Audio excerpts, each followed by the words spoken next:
Welcome to the Reece Report. I am Andrew Reece, the mouth of the North, and today we have a very special show for you as I am bringing to you Skip. That's right, you've seen him before. He is my Blue Jays specialist. Yeah, that's right. We're bringing you Blue Jays baseball. Well, you thought I was done yet? That I was just going to do the, not pay attention to the Blue Jays? Wrong, because I got a lot to say about this, and so does Skip. So we're going to talk about the Blue Jays and their 500 team and their fourth place team that they are right now, and the disaster that is their bullpen. And we'll get into some positive stuff too. Don't worry. I'm not going to be all negative on them people. Okay. Skip, welcome to the show. How can they find you? So as always, you can find me on Dougie Jays on Twitter at Dougie Jays. Yeah. And you can always find To The Point with Skip and the King on YouTube, on Facebook, with obviously Brian, my co-host. And you can always check me out at simonbroder.com as well. So. Okay, you can find me at the Reece Report, guys. Everything, all the platforms are now under the Reece Report. Thank God for that. So I don't have to give you a million names. Now we're going to talk about the Blue Jays. Now I am a casual Blue Jays fan. I watch them, but I watch the abbreviated version. Whereas Skip, our friend over here, is a massive Jays follower, and he tweets about them as the game is going on. So he's going to be our expert today. I'm going to give him my 2 cents, but we're going to let Skip talk about this disaster bullpen. Oh my God. 19 save opportunities, only 11 save games, 8 blown saves. Now, quickly, Edwards, 7.20 ERA. Matza, 5.80 ERA. Chatwood, 5 ERA. Dolis, 4.5. And our saving grace, Mr. Romano, not to be confused with Ray Romano. He's at 174 and looking great, but you can't use him every game. So, Skip, what is Charlie Montoya to do with this disaster of a bullpen? Well, that's actually a good point, because for all the criticism Montoya is getting for all the mistakes he's made, and he's made a bunch of mistakes, the fact is there just aren't really any good pitchers back there. You got Romano, who's pretty young. He's coming into his own. He looks like he might be a legit late inning arm at this point. Mm-hmm. But even I don't think he was available yesterday because he might have a bit of a blister issue or something. Yeah. So he wasn't available.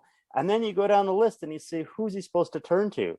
And so he brought in Chatwood last night in the 7th inning, and that's when he walked a guy, hit 2 batters, gave up some runs, ended up like walking a guy with the bases loaded while pitching a run home, like just couldn't hit the side of a barn door.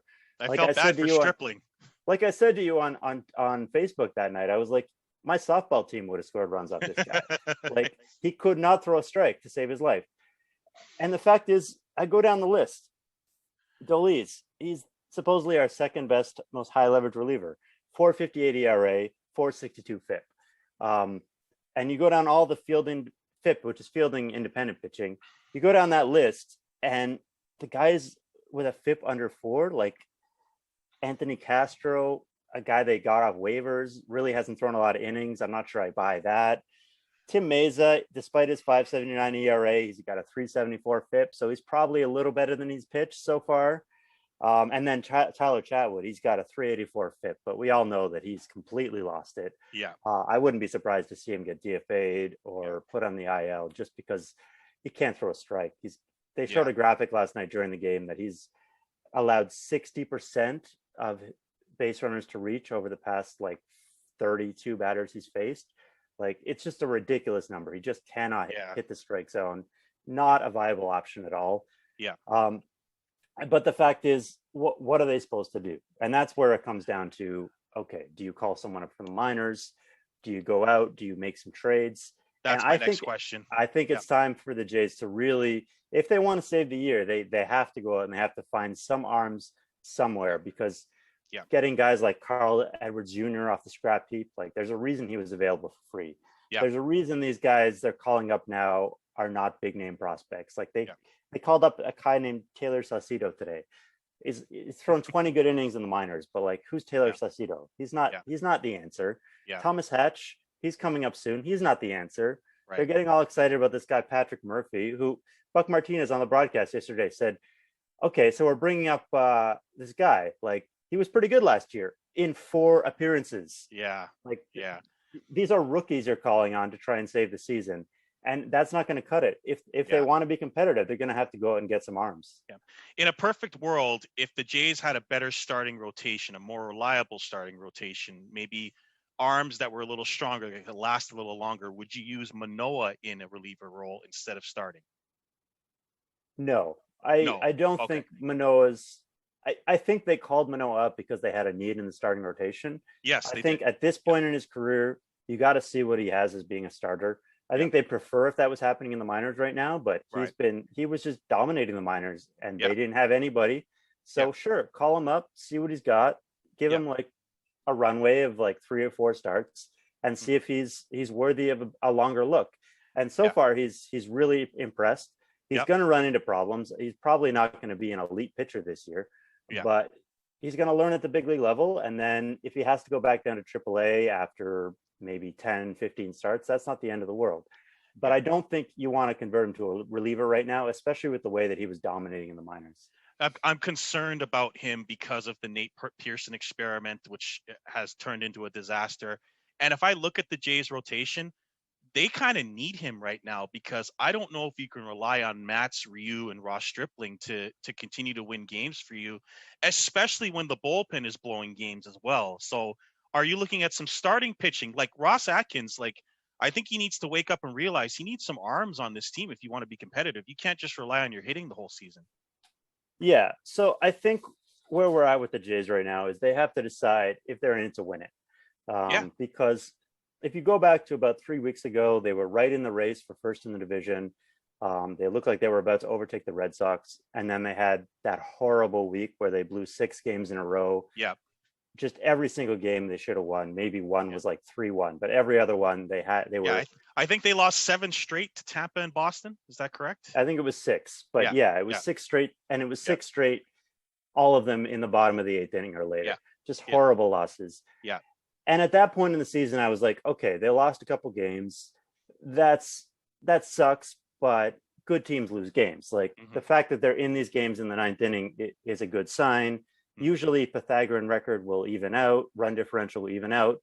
You'll make up those games later in the season. It's not the end of the world. Right. But at this point, the bullpen is such a mess that they've fallen 4 games back of the second wild card spot, which is Houston. I don't think they're catching Houston, but no, it's possible that they could catch, Oakland or right. a Tampa Bay. They can pass New York and Cleveland. I don't think those are huge obstacles. Right. But the real question is, how deep do these bullpen issues run? Because if you're not necessarily going to be able to fix them by just going out and picking up one guy with like a mediocre prospect. This isn't just you need one reliever. You need to remake this whole bullpen. And that's not going to happen this season. That's probably going to happen next season in the off season. Right. And I do believe that the Jays are still really early on in their win curve. If you think about it, they only started their rebuild about 4 years ago. Last year, they were a little bit ahead of schedule.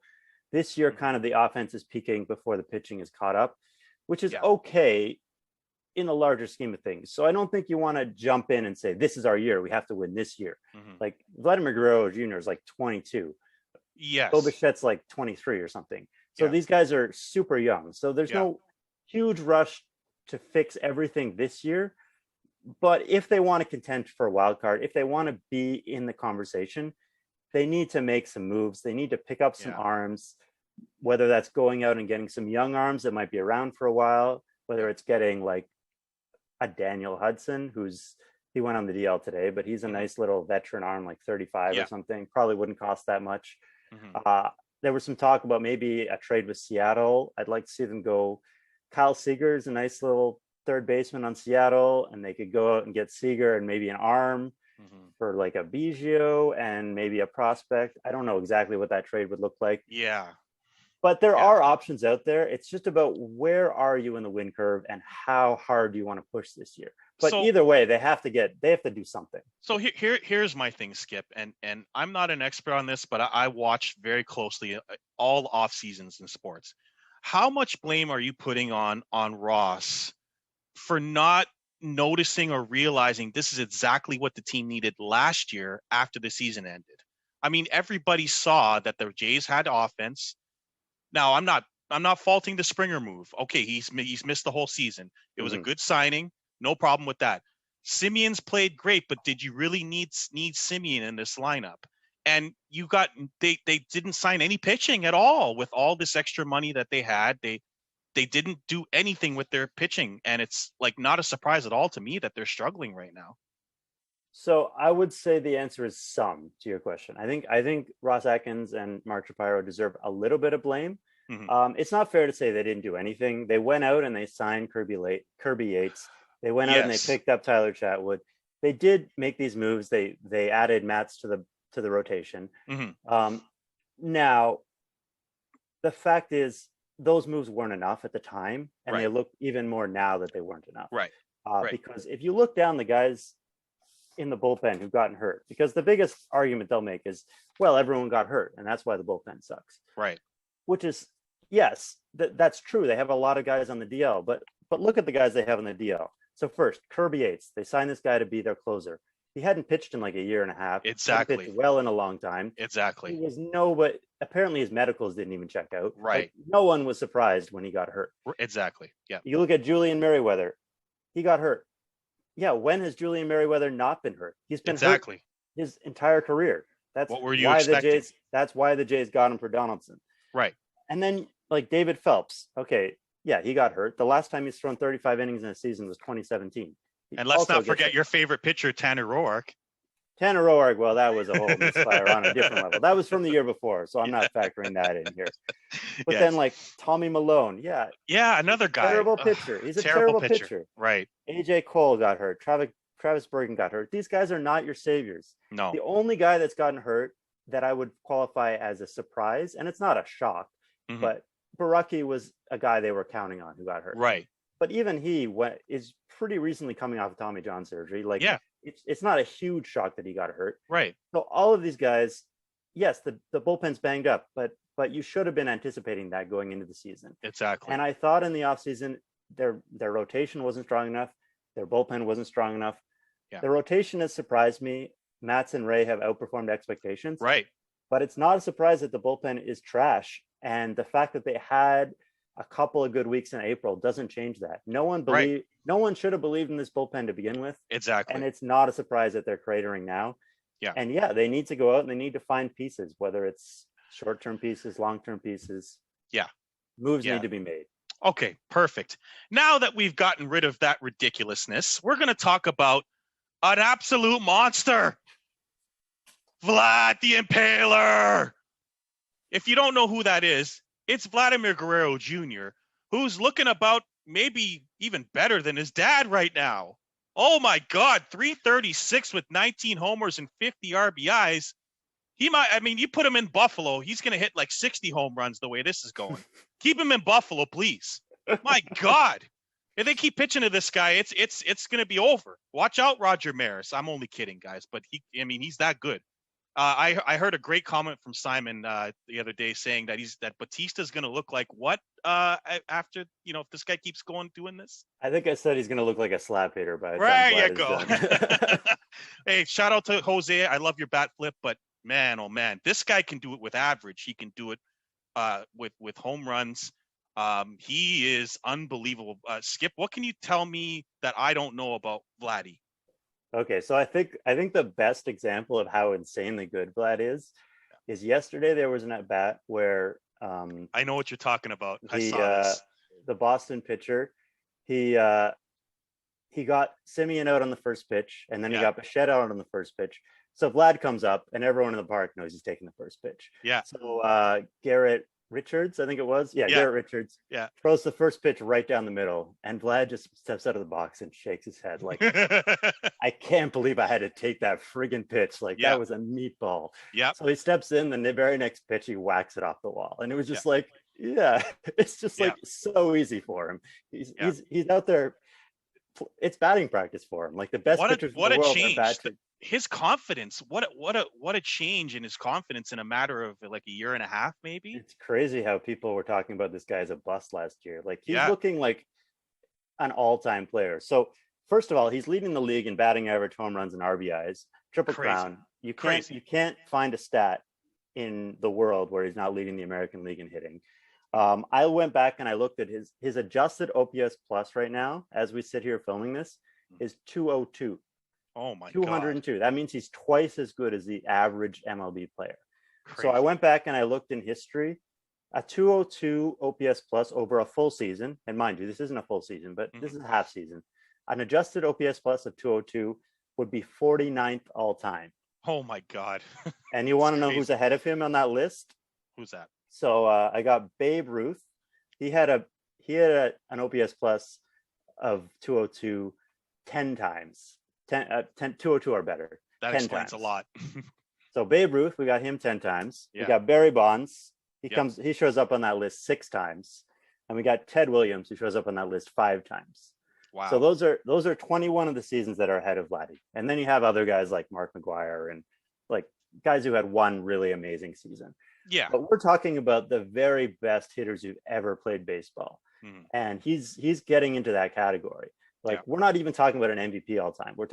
We're not even talking about an MVP anymore. We're talking about an all-timer, Hall of Famer, best hitter in the world. Mhm. Now, I do want to say there's one caveat, which is that right now he's playing his home games in Dunedin and Buffalo, which, if you look at adjusted park factors, those two fields combined are basically functioning as Coors Field right now. So it's like he's playing his home games in Coors. So he's probably not quite that good, but that's not saying much. Like, when he hits it though, it's going way over like they would be over in regular stadiums, correct? Yeah, he's not like getting cheapies or anything. Like, Simeon might be not quite as good as he looks because he's playing in these parks. Like, Vlad might fall from like being a Hall of Famer to being an MVP. Like, we're talking about like he's next level. And you look at his exit velocities, like I think he leads the league in exit velocity, average exit velocity. I don't have the exact numbers in front of me, but you see hundreds, you see 113s, you see 110s. It's like Stanton and Vlad hit the ball the hardest of anyone in the league. Yes. And you watch him and you see the ball come off his bat and you understand. Oh my God. He's a beast. It looks like a missile coming off his bat. It's just, and the sound of the ball and the bat, like, oh my God, it's, what's gone the minute he hits it. It's and insane. The thing is, like, you compare him to his dad, but he doesn't really look like his dad to me. No. He reminds me a lot of like Miguel Cabrera. Yes. Like Manny yes. Ramirez. Cabrera. Yeah. Like a guy like that just was absolutely dominant. Vlad Sr., as great as he was, like, he was a bit of a wild swinger. He had a few more holes. Like, he was a Hall of Famer, but Vlad Jr. looks like he's even better. Like, it's next level. It's unbelievable. Is Vlad the MVP favorite right now? Right now, 100%. Yes. Yeah. Triple Crown. Can he do it? Like, will he finish with the Triple Crown? Can he do it? I think it's within the realm of possibility, but I wouldn't bet on it. Yeah. I think the average will go down a little bit. Yeah. I think he's still going to have a crazy OBP. I think he's going to get intentionally walked a ton over the course of the year. But I don't know for sure if he can hit 330 all year. But I think he'll be in that conversation for most of the year. It wouldn't shock me if he did it, especially playing in these little bandboxes that he is. But I think their record would have to improve too, although Alex Rodriguez won twice with the last place team, so maybe that doesn't matter as much. But what do you think? I think if he's like in the Triple Crown conversation, if he's that much better than everybody else, and Mike Trout missed some time with injury, I think he's still on the DL, so that could help his chances too. Yeah, and if he falls back a bit. Yeah. So we're 61 games in. The Jays are 31-30. 2 questions before we go. Will the Jays make any moves, in your opinion? And where do you see them moving up from 4th in the standings? I think they have to make some moves. I don't know if they'll make impact moves, but I definitely think they have to go up and at least get like fringy relievers, even if they're not like the big name guys who are going to make a huge difference. I saw Paul Fry on the Orioles was mentioned as a nice little young reliever that some team might go out and acquire. I think there's got to be some arms by the deadline, at least, if not today or tomorrow. They'll definitely have to pick up some guys. I think how far they move up will really depend on the arms they get and what other moves they make. I think they're very capable of not finishing fourth. But do you want to make a big push just to finish third and not even make the second wild card? I don't know if you necessarily want to do that. Yeah. So there's a chance that they'll kind of hold their cards close to the vest this season, play out the year, and then wait until next year when they can move back to Toronto to make the really big splash. Yep. But I think it's well within the realm of possibility. I'm not counting them out. I just think they need to fix a few leaky holes. Like this is a really good. There's a really good team in there somewhere, and they just need to fix the holes in the ship. And they just don't have the balance. Like I'm not worried about their hitting at all. It's I'm just the pitching. I just outside of Ryu, I don't trust anyone on the roster pitching on the pitching side. Maybe Manoah, but he's only had 3 starts, but they just don't have any arms that I can trust. Ray has pitched really well, but he's also a guy you don't entirely trust because you can lose it at any minute. Yeah. Right. One last question before we go, guys. Thank you all for joining us. Please like, subscribe, and share this video. How concerned are you about Craig Biggio? Calvin Biggio? Calvin Biggio.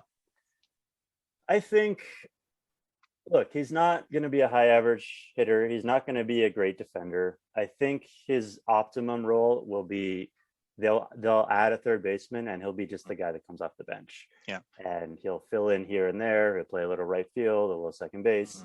I think I'm not concerned about him if you think of him as a bench player. I think he'll be a solid bench player. Yeah. That said, he's not a guy you need to protect. I think if you end up making a move, you can ship him out. He's not the guy this team is built around. This team is built around Vlad and Bichette. So you worried about his defense, Bichette's defense? I think Bichette optimally will be a second baseman at some point. I don't hate him at shortstop, but I think there's definitely going to be room when this team is contending to add a better shortstop and ship him over to second base. They probably should have done it this year with Semien, but they just decided not to. Okay, guys, what do you guys think? Tell us what you think of your Toronto Blue Jays. We wanted to sort of review them at the halfway point. We're almost there at 31-30. The Jays more like are the third. Yeah, because 162 games. So I guess we're just after the third way point.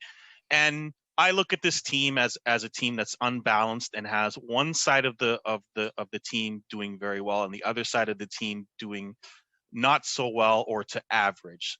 And therefore you have a 31-30 team. My synopsis on this is Ross Atkins needs to wake up, stop counting his money from that contract he just signed. Same thing with you, Mark Shapiro, and get on the phones and get this team some help. Now, if the idea is we're in the beginning stages, then I would say stand pat and see how you do. But what I heard in the offseason and why they got extensions were this team was ready to contend. They got swept by Tampa in the first round. They were only a 23-28 team. I'm not sure how much I want to take that seriously. But their entire offseason was about making this team a contender. They did get Semien. They did get the Springer, who's been out the whole season. I don't know what that's going to mean for the lineup when he comes back. But I don't think they did a good job making this team a contender by getting them no arms. I'm sorry, but I'm not the biggest baseball guy, but I do watch the playoffs. The teams that win in the playoffs have great arms and they have great bullpens. And if you go back to the Jays when they had AA as the GM, they lost because the other team's bullpen was better than us, whether it be the Kansas City Royals or the Cleveland Indians. They kicked our butt because they had better bullpens than us. So better pitching, I would say. Better pitching in general. Yeah. But once we got past Texas that one year with the bat flip, Kansas City destroyed us with their pitching. I mean, they just took us out. We couldn't hit them, and it was over for us, and they won the World Series. So you think we would have learned a lesson from that. Get some arms. I know it's not that easy, but it doesn't look like it's coming out of the pipeline. So you got to trade some of those millions prospects you have for some pitching. You got to do it. At some point, you got to pull the trigger. So let's hope that they do it. If not, then we might be looking at next year because the AL is pretty loaded right now. The White Sox are good. The entire East is good. And we have the Astros and the Oakland Athletics. We know Boston and Houston will probably make it because they're very good at cheating. Alex Cora came back. Alex Cora is working his magic, although against our bullpen, he wouldn't need any garbage can help.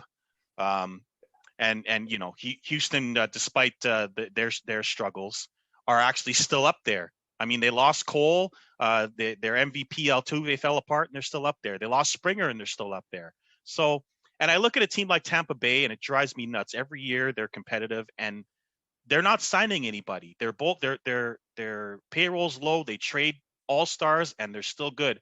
Why can't our team be like that? We don't, you know. So let's hope that we can get some arms and not blow them all out. Manoah, please don't get hurt. I love you. You look like Kerry Wood out there. At least that's what I saw when I saw you start. Don't hurt yourself. Don't turn into Mark Pryor. Well, Kerry Wood. don't invoke Kerry Wood and say don't hurt yourself. Yeah, I just don't overuse him, Jays. I know he looks pretty good. Other than the Miami start, he looks pretty good. But you know, don't overuse him. Don't turn him into Nate Pearson. I feel bad already for him. He's going to need Tommy John, from what I understand. What's going on with Nate Pearson? Sorry, am I wrong on that? No, Nate Pearson doesn't need Tommy John. Sorry, Nate I'm Pearson wrong on that. He's just pitching a little bit wildly in AAA. He had a good start last time. Sorry, I mixed that struggling up. Struggling a bit in AAA. Okay. Yeah. So that's our show for today, guys. I'd like to thank Skip for coming on. We'll hopefully do a little bit of a Blue Jays review later on in the season, after the trade deadline. Let's do one after the trade deadline, when Ross or Mark decide to do something or decide to continue to account their money. And then we'll see where the Jays are at. The last time the Jays were this competitive, they got David Price, and they went on to compete in the playoffs. I think they got Tulowitzki as well. Now, I wouldn't expect moves like that, but they need some arms. That's all there is to it. You can't win with that bullpen. You can't win with blowing 8 saves, and you can't win by being 4-9 against the East at a crucial time in the season. So we will see what happens. Thank you, Sip, for coming on.